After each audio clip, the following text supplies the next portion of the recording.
میرے محترم بزرگوں، دینی اور ایمانی بھائیوں،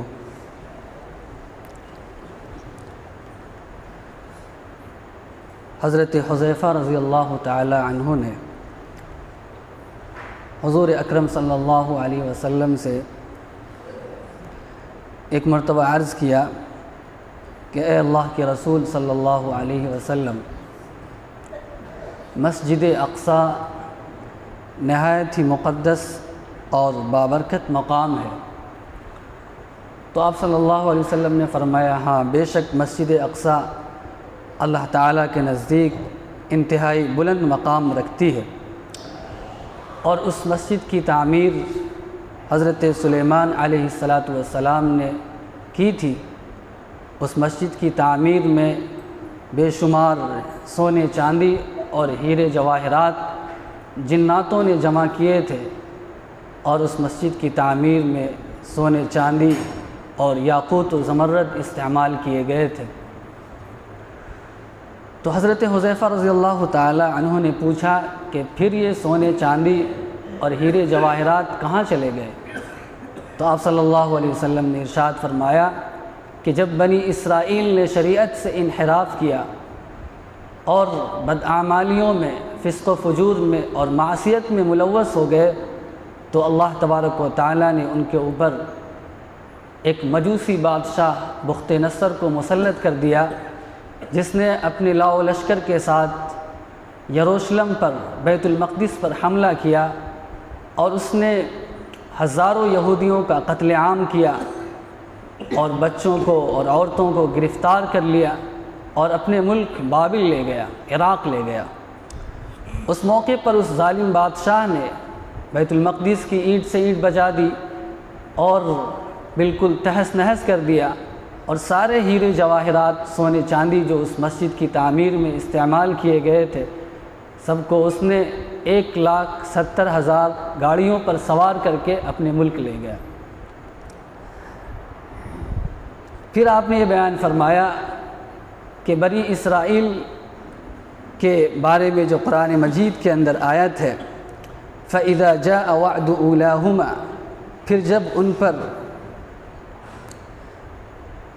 پہلے وعدے کا موقع آیا تو ہم نے تمہارے اوپر اپنے بندوں میں سے طاقتور بندوں کو بھیجا اور اٹھایا، جو تمہارے گھروں میں داخل ہو گئے اور پھیل گئے، اور یہ اللہ کا وعدہ تھا جسے پورا ہو کر رہنا تھا۔ تو آپ نے یہ بیان فرمایا کہ یہ جو آیت کریمہ ہے، اس سے مراد یہی واقعہ ہے، اور یہی ظالم بادشاہ بخت نصر مراد ہے۔ پھر آپ نے بیان فرمایا کہ دوسری مرتبہ پھر بنی اسرائیل کے جرائم کی وجہ سے اور معصیتوں کی وجہ سے رومی حاکم کو اللہ تبارک و تعالیٰ نے مسلط کیا، جس کے بارے میں تفصیل سے گفتگو آ چکی ہے کہ وہ ٹائٹس تھا، جس نے سن 67 میں حضرت عیسیٰ علیہ السلام کے آنے کے 67 سال کے بعد اس نے دوبارہ یروشلم پر حملہ کیا تھا، اور پوری مسجد کو تباہ و برباد کر دیا تھا، توریت کے نسخے بھی جلا دیے تھے، اور لاکھوں یہودیوں کو گرفتار کر کے غلام بنا کر تقسیم کر دیا تھا۔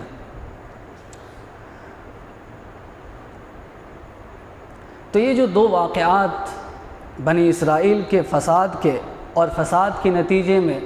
ظالم بادشاہوں کے مسلط کیے جانے کا یہ جو واقعہ ہے، اس کا حاصل یہی ہے کہ بنی اسرائیل سے یہ کہہ دیا گیا تھا کہ جب تک تم شریعت پر قائم رہو گے، دین پر قائم رہو گے، اللہ اور اس کے رسول کی اطاعت کرتے رہو گے، اور کتاب ہدایت توریت کی شکل میں جو تمہیں دی گئی ہے اس پر عمل کرتے رہو گے، تو تم ہمیشہ کامیاب اور کامران ہوگے۔ لیکن اگر شریعت سے انحراف کرو گے اور وقت کے نبی کی مخالفت کرو گے، اس کے احکامات پر، اس کی تعلیمات پر عمل نہیں کرو گے، تو تم پر پھر اللہ کی طرف سے عذاب آئے گا، اور عذاب کی کوئی بھی شکل ہو سکتی ہے۔ یہ ضروری نہیں کہ عذاب کے لیے طوفان آ جائے، سیلاب آ جائے، یا اوپر سے آگ برس پڑے۔ اللہ تبارک و تعالیٰ اپنے بندوں میں سے ہی کبھی کبھی کسی بندے کو منتخب کرتا ہے اور اس کو عذاب بنا کر قوموں پر مسلط کر دیتا ہے، جیسے بنی اسرائیل پر بخت نصر کو پھر ایک زمانے کے بعد ایک رومی حاکم کو اللہ تبارک و تعالیٰ نے مسلط کیا اور فرمایا گیا وَإِنْ عُدْتُمْ عُدْنَا، اور یہ بھی بات ذہن میں رکھنے کی ہے کہ جب تم انحراف کرو گے، شریعت کی مخالفت کرو گے، تو یہ ضروری نہیں کہ وہ صرف تمہیں سزا دیں گے، بلکہ تمہارا جو قبلہ ہے یعنی بیت المقدس ہے اس کو بھی تباہ و برباد کریں گے۔ دونوں واقعات کے موقع پر انہوں نے بیت المقدس کو بھی تباہ کیا، توریت کے نسخے بھی جلائے اور اس کو بالکل منہدم کر دیا۔ اور پھر فرمایا وَإِنْ عُدْتُمْ عُدْنَا، اگر تم پھر پلٹو گے گناہوں کی طرف، معصیتوں کی طرف، تو پھر تیسری مرتبہ بھی تمہارے ساتھ یہ معاملہ ہو سکتا ہے۔ تو یہ آیت ان مشرکین مکہ کو سنائی جا رہی ہے جو حضور اکرم صلی اللہ علیہ وسلم کے زمانے میں موجود تھے،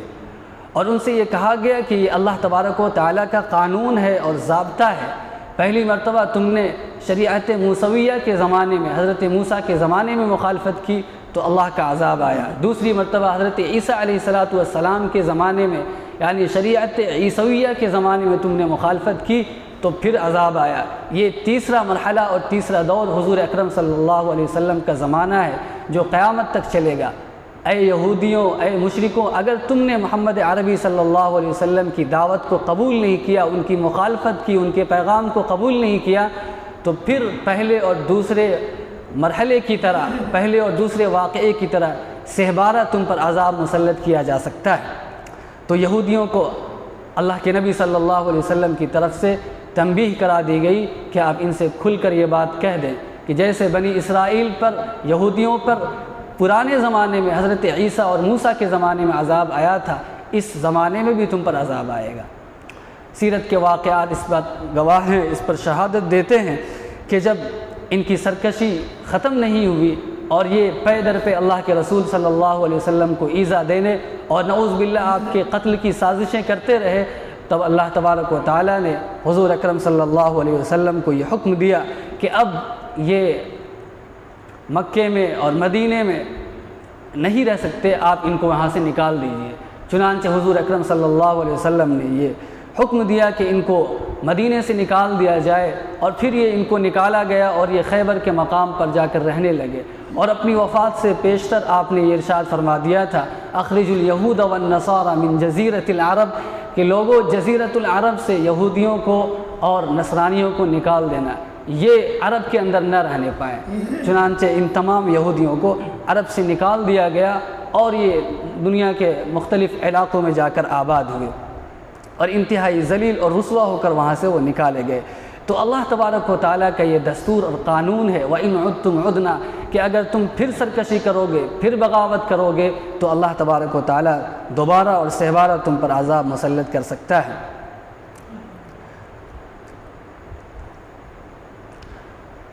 شفیع عثمانی رحمۃ اللہ علیہ نے اپنی تفسیر کے اندر یہ بات بیان فرمائی ہے کہ اللہ تبارک و تعالیٰ کا کسی سے، یوں کہنا چاہیے کہ اللہ تبارک و تعالیٰ کی کسی سے دوستی نہیں ہے۔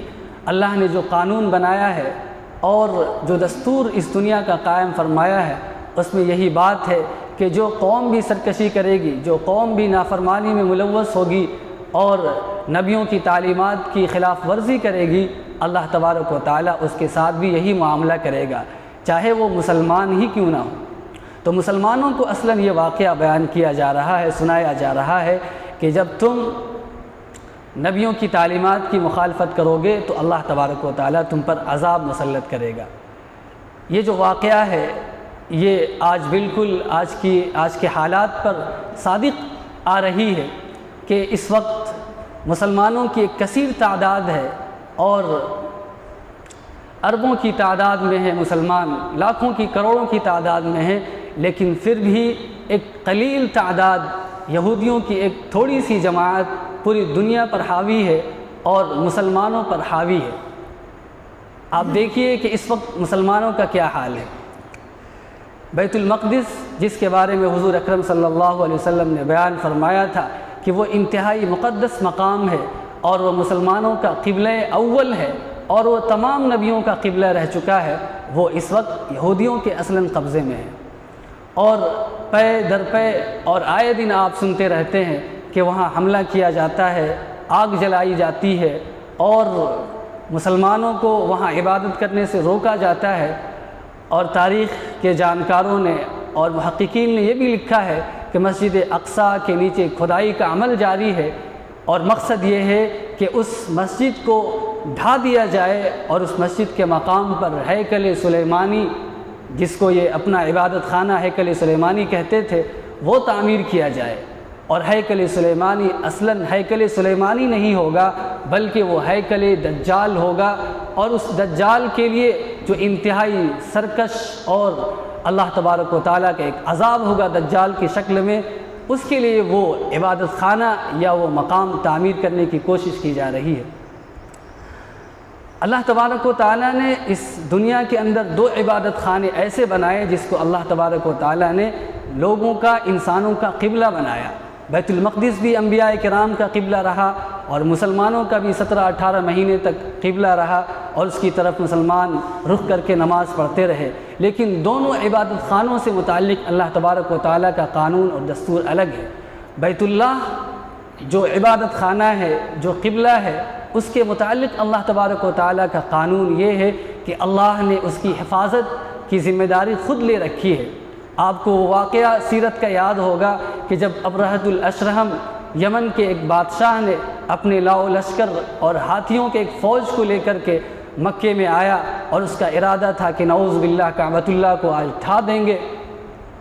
اور اس مقصد کے تحت وہ آیا، اور آ کر کے ایک مقام پر اس نے پڑاؤ ڈالا۔ وہاں پر عبد المطلب ان سے ملنے کے لیے آئے، اور اس بادشاہ سے کہا کہ اے بادشاہ، تم نے جو ہمارے اونٹ لے لیے ہیں وہ اونٹ ہمیں واپس کر دیا جائے۔ تو بادشاہ نے طنز کرتے ہوئے یہ کہا کہ آپ سردار ہیں، مکے کے رئیس ہیں،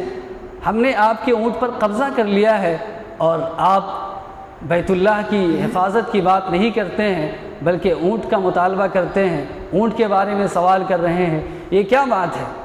تو عبد المطلب نے اس وقت یہ کہا تھا کہ اونٹ کا مالک میں ہوں، لہٰذا اونٹ ہمارے حوالے کر دیا جائے، اور رہا مسئلہ بیت اللہ کا تو بیت اللہ اللہ تبارک و تعالیٰ کا ہے، وہ خود اس کی حفاظت فرمائے گا۔ اور تاریخ نے اس واقعے کو نقل کیا، سیرت نگاروں نے اس کو بیان کیا کہ ابرہۃ الاشرم اپنے ہاتھیوں کے فوج کو لے کر کے بیت اللہ پر حملہ آور ہونا چاہتا تھا، لیکن اللہ تبارک و تعالیٰ نے ابابیل کے لشکر کو، چھوٹی چھوٹی چڑیوں کو بھیجا جس کے پنجوں میں چھوٹی چھوٹی کنکریاں تھیں، جس فوج نے، ابابیل کے لشکر نے ان پر سنگباری شروع کی، اور وہ کنکریاں اور وہ چھوٹے چھوٹے پتھر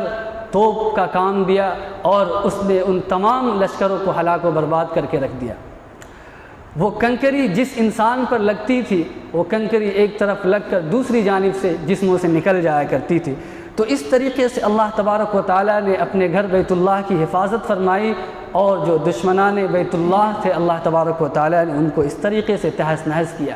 لیکن بیت المقدس کا معاملہ یہ نہیں ہے۔ بیت المقدس کے بارے میں یہ اللہ تبارک و تعالیٰ کا قانون ہے کہ اگر مسلمان راہ راست سے ہٹ جائیں گے اور شریعت کی مخالفت کریں گے تو اللہ تبارک و تعالیٰ عذاب کی شکل میں جن لوگوں کو بھی اٹھائے گا وہ مسلمانوں کا قتل عام کریں گے، اور جو قبلہ اول بیت المقدس ہے اس پر بھی قبضہ کر لیں گے۔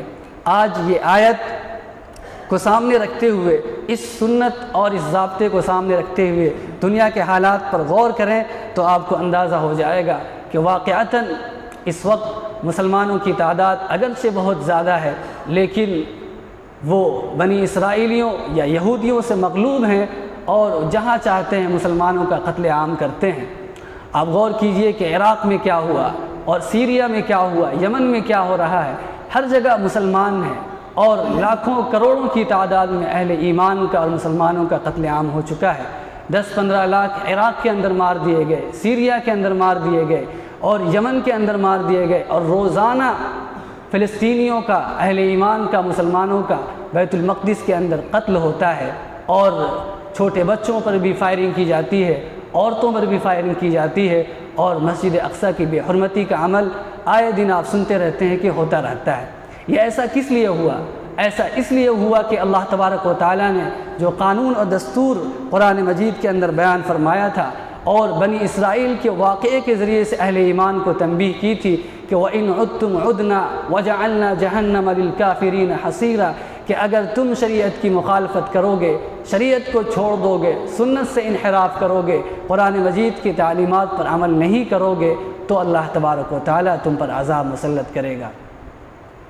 اور یہ عذاب اہل ایمان اور مسلمان اپنی کھلی آنکھوں سے دیکھ رہے ہیں، لیکن ابھی بھی اپنے خواب غفلت سے بیدار نہیں ہو رہے ہیں۔ عربوں کا حال آپ کو معلوم ہے کہ عرب جہاں سے اسلام پھیلا، جہاں سے اسلام کی کرنیں پھیلی، وہاں بے حیائی اور فحاشی کو عام کرنے کے لیے کیا کیا حربے نہیں اختیار کیے جا رہے ہیں۔